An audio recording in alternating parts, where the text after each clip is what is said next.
आपकी जान की प्यासी हो रही, क्या पूरा मामला? सर इसका सर मेन कारण सर है मनीष दुबे के साथ उनका अवैध संबंध। सर जिसकी जानकारी सर हमें करीब साल भर पहले हुई, लेकिन सर उन्होंने कहा कि दोस्ती है। खैर सर हमारी पत्नी सर एसडीएम थी, उस समय इलाहाबाद प्रयागराज में सोराम तहसील में रहीं। तो मैंने कहा सर बड़े पद पे हैं, दोस्ती तो हो सकती सर, अधिकारियों से बात साथ बैठना उठना हो। तो मैंने सर उन्होंने मैं ये कह के टाल दिया, तो सर मैंने ध्यान नहीं दिया। सर इसकी भनक सर मुझे उसका ये जो शक था वो विश्वास सर 22 फरवरी को हुआ, जब मनीष दुबे गाजियाबाद से चलकर सर मेरे आवास एलनगंज स्थित सरकारी आवास पे आया और इनके साथ एक साथ कमरे में मैंने इनको देखा अवैध संबंध बनाते हुए। क्या बोला तूने? तब से सर ये मनीष दुबे और ज्योति मौर्य मेरे जान के पीछे पड़ गई हैं। कौन है, पूरी कहानी बताइए, क्या मामला है? सर 2010 में ज्योति मौर्य के साथ मेरी शादी हुई सर। मैं सर पंचायत राज विभाग में सर 2009 में सेलेक्ट हुआ प्रतापगढ़ में सर, वहीं पे नौकरी कर रहा हूँ सर। और 2010 में इनसे 19 नवंबर को मेरी शादी हुई और सर उसके बाद हमारे संबंध बहुत अच्छे रहीं। इन्होंने कहा मुझे पढ़ना है सर, मैं इनको पढ़ाने के लिए मैं इलाहाबाद लेके आया। और इलाहाबाद में सर द काउंसिल कोचिंग है, वहाँ पे इलाहाबाद की सबसे अच्छी कोचिंग थी। मैंने वहाँ पे किसी तरह सर पिताजी के सहयोग से, भाइयों के सहयोग से और यहाँ तक कि मैंने अपने डीपीआरओ साहब के सहयोग से पैसा उधार लेके इनको कोचिंग कराया। और सर ये मेहनत भी की सर और सक्सेस भी हुई। 2015 में ये सर एसडीएम पद पे चयन हुई, 16वीं रैंक इनकी आई। सर बहुत खुशी का माहौल हुआ कि हम एक छोटे पद पे रहते हुए अपनी पत्नी को इतना आगे ले गए। वो भी बहुत खुश थी, पूरा परिवार खुश था। और सर 2015 में ही मेरी सर भगवान की दया से मुझे इतनी खुशी मिली कि मेरी 2 जुड़वा बिटिया भी हुई और जिनका नाम हंसी खुशी मैंने रखा, क्योंकि उस समय खुशी का माहौल चल रहा था सर।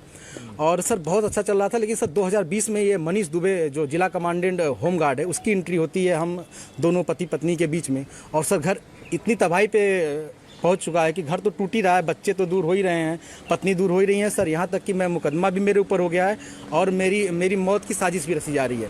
क्या धमकी, आपको कोई धमकी दी उन्होंने? हाँ सर, उन्होंने फ़ोन पे सर अभी 1 हफ्ते पहले फ़ोन पे सर उन्होंने हमारे गांव के किसी लड़के से बात की, तो उसने मुझे कॉन्फ्रेंस किया। तो उन्होंने उस पर कहा कि तो जो तुम काम कर रहे हो, जो ये जांचें करा रहे हो या करा रहे हो, इसके कारण तुम्हारी जल्दी से तुम मर जाओगे। हमने कहा ठीक है आप मरवा दीजिए। तो मैं नहीं मरवा रही हूँ, जो करवा रहे हो इसके कारण मारे जाओगे। हत्या की धमकी दी है? जी सर, हत्या की। और सर उनका भाई सर सचिन मौर्य है सर, वो मेरे घर से सर रखे मेरे काफ़ी जो कुछ पैसे थे, जेवरात थे, वो सर लेके चला गया। मेरे सर उसकी वीडियो बना के भेजा कि मैं लेके जा रहा हूँ, जो करना हो कर लीजिए। और सर मुझे चैटिंग लिख के भेजा है कि आपका व्हाट्सअप सब कुछ गायब कर दूंगा, हैक कर लिया हूँ, जो सेव करना हो सेव कर लीजिए। और सर उसने क्या किया कि मेरी सिम भी अपने पास रख लिया है, रख के यूज कर रहा है। मेरा बैंक अकाउंट है उसमें जुड़ा हुआ है सब कुछ, लेकिन सर वो मेरी जान पे सब लोग तुले हुए हैं सर। क्या वो आपसे तलाक मांग रही है? हाँ सर, उन्होंने मुझसे ऑडियो के माध्यम से कहा है, मुझे अभी तक कुछ ऐसा नोटिस तो नहीं मिला है, लेकिन सर उन्होंने कहा है कि तलाक प्यार से दे दीजिए, बवाल मत करिए, नहीं तो मैं आपको बर्बाद कर दूंगी। आपके डीपीआरओ से बात हो गई है, आपको बर्खास्त करा दूंगी, न नौकरी करने दूंगी न जीने दूंगी। आपने इसकी शिकायत कहाँ? सर इसकी शिकायत मैंने सर्वप्रथम सर उसी दिन धूमनगंज SHO साहब से की। उन्होंने मुझे राजरूपुर पुलिस चौकी भेजा, मैं राजरूपुर पुलिस चौकी पे आवेदन दिया, लेकिन सर कोई सुनवाई नहीं हुई। फिर सर उसके बाद मैंने ये 25 अप्रैल की बात है, फिर मैंने 27 अप्रैल को सर उनको ये रजिस्ट्री के माध्यम से सर उनको भेजा, कमिश्नर साहब को भेजा। DM साहब खत्री साहब के यहाँ मैं खुद स्वयं उपस्थित हुआ हूँ, उनसे मैंने बात की कि सर आपके SDM साहब हैं, ऐसा कर रही हैं। तो उन्होंने कहा ठीक है मैं कार्रवाई करवाता हूँ। फिर मैं कमिश्नर साहब के यहाँ गया, कमिश्नर साहब को दिया, पुलिस कमिश्नर साहब के यहाँ उपस्थित हुआ, उनको दिया। फिर कहीं सुनवाई नहीं हुई तो सर मैं DGP साहब के पास गया, DGP साहब ने मेरे बात को संज्ञान में लिया, लेकिन फिर भी सर आवेदन ले लिया गया, कोई कार्रवाई नहीं हुई। उसके बाद सर मैं DG home guard BK Maurya sir के पास गया। उनके यहाँ से मुझे सर कुछ उम्मीद की लौ दिखाई दी, क्योंकि उन्होंने मेरे आवेदन पर तुरंत संज्ञान में लिया और टीम गठित कर दी है। DIG इलाहाबाद उसकी जांच कर रहे हैं। मुझे सर कुछ उम्मीद लग रही है कि मुझे कहीं न कहीं हो सकता है न्याय मिले और मेरी जान बच जाए। क्या मामला है? आप कह रहे हैं कि जिस लड़की को आपने पढ़ा लिखा करके SDM बनाया, वो आपकी जान की प्यासी हो रही, क्या पूरा मामला? सर इसका सर मेन कारण सर है मनीष दुबे के साथ उनका अवैध संबंध। सर जिसकी जानकारी सर हमें करीब साल भर पहले हुई, लेकिन सर उन्होंने कहा कि दोस्ती है। खैर सर हमारी पत्नी सर एसडीएम थी, उस समय इलाहाबाद प्रयागराज में सोराम तहसील में रहीं। तो मैंने कहा सर बड़े पद पे हैं, दोस्ती तो हो सकती सर, अधिकारियों से बात साथ बैठना उठना हो। तो मैंने सर उन्होंने मैं ये कह के टाल दिया, तो सर मैंने ध्यान नहीं दिया।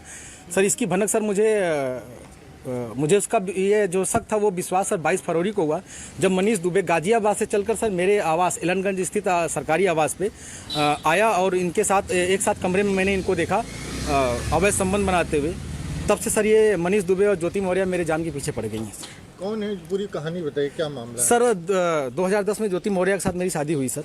मैं सर पंचायत राज विभाग में सर 2009 में सेलेक्ट हुआ प्रतापगढ़ में सर, वहीं पे नौकरी कर रहा हूँ सर। और 2010 में इनसे 19 नवंबर को मेरी शादी हुई और सर उसके बाद हमारे संबंध बहुत अच्छे रहे। इन्होंने कहा मुझे पढ़ना है सर, मैं इनको पढ़ाने के लिए मैं इलाहाबाद लेके आया और इलाहाबाद में सर द काउंसिल कोचिंग है, वहाँ पे इलाहाबाद की सबसे अच्छी कोचिंग थी। मैंने वहाँ पे किसी तरह सर पिताजी के सहयोग से, भाइयों के सहयोग से और यहाँ तक कि मैंने अपने DPRO साहब के सहयोग से पैसा उधार लेके इनको कोचिंग कराया और सर ये मेहनत भी की सर और सक्सेस भी हुई। 2015 में ये सर SDM पद पे चयन हुई, 16वीं रैंक इनकी आई सर। बहुत ही खुशी का माहौल हुआ कि हम एक छोटे पद पे रहते हुए अपनी पत्नी को इतना आगे ले गए। वो भी बहुत खुश थी, पूरा परिवार खुश था। और सर 2015 में ही मेरी सर भगवान की दया से मुझे इतनी खुशी मिली कि मेरी 2 जुड़वा बिटिया भी हुई और जिनका नाम हंसी खुशी मैंने रखा, क्योंकि उस समय खुशी का माहौल चल रहा था सर। और सर बहुत अच्छा चल रहा था। लेकिन सर 2020 में ये मनीष दुबे जो जिला कमांडेंट होमगार्ड है, उसकी एंट्री होती है हम दोनों पति पत्नी के बीच में। और सर घर इतनी तबाही पे पहुंच चुका है कि घर तो टूट ही रहा है, बच्चे तो दूर हो ही रहे हैं, पत्नी दूर हो ही रही है सर। यहाँ तक कि मैं मुकदमा भी मेरे ऊपर हो गया है और मेरी मौत की साजिश भी रची जा रही है। क्या धमकी, आपको कोई धमकी दी उन्होंने? हाँ सर, उन्होंने फ़ोन पे सर अभी 1 हफ्ते पहले फ़ोन पे सर उन्होंने हमारे गांव के किसी लड़के से बात की तो उसने मुझे कॉन्फ्रेंस किया। तो उन्होंने उस पर कहा कि तो जो तुम काम कर रहे हो, जो ये जांचें करा रहे हो या करा रहे हो, इसके कारण तुम्हारी जल्दी से तुम मर जाओगे। हमने कहा ठीक है, आप मरवा दीजिए। तो मैं नहीं मरवा रही हूँ, जो करवा रहे हो इसके कारण मारे जाओगे। हत्या की धमकी दी है? जी सर, हत्या की। और सर उनका भाई सर सचिन मौर्य है सर, वो मेरे घर से सर रखे मेरे काफ़ी जो कुछ पैसे थे, जेवरात थे, वो सर लेके चला गया। मेरे सर उसकी वीडियो बना के भेजा कि मैं लेके जा रहा हूँ, जो करना हो कर लीजिए। और सर मुझे चैटिंग लिख के भेजा है कि आपका व्हाट्सअप सब कुछ गायब कर दूंगा, हैक कर लिया हूँ, जो सेव करना हो सेव कर लीजिए। और सर उसने क्या किया कि मेरी सिम भी अपने पास रख लिया है, रख के यूज कर रहा है। मेरा बैंक अकाउंट है, उसमें जुड़ा हुआ है सब कुछ। लेकिन सर वो मेरी जान पे सब लोग तुले हुए हैं सर। क्या वो आपसे तलाक मांग रही है? हाँ सर, उन्होंने मुझसे ऑडियो के माध्यम से ये कहा है। मुझे अभी तक कुछ ऐसा नोटिस तो नहीं मिला है, लेकिन सर उन्होंने कहा है कि तलाक प्यार से दे दीजिए, बवाल मत करिए, नहीं तो मैं आपको बर्बाद कर दूंगी। आपके DPRO से बात हो गई है, आपको बर्खास्त करा दूंगी, न नौकरी करने दूंगी न जीने दूंगी। आपने इसकी शिकायत कहाँ? सर इसकी शिकायत मैंने सर्वप्रथम सर उसी दिन धूमनगंज SHO साहब से की। उन्होंने मुझे राजरूपुर पुलिस चौकी भेजा, मैं राजरूपुर पुलिस चौकी पे आवेदन दिया, लेकिन सर कोई सुनवाई नहीं हुई। फिर सर उसके बाद मैंने ये 25 अप्रैल की बात है, फिर मैंने 27 अप्रैल को सर उनको ये रजिस्ट्री के माध्यम से सर उनको भेजा, कमिश्नर साहब को भेजा। DM साहब खत्री साहब के यहाँ मैं खुद स्वयं उपस्थित हुआ हूँ, उनसे मैंने बात की कि सर आपके SDM साहब हैं, ऐसा कर रही हैं।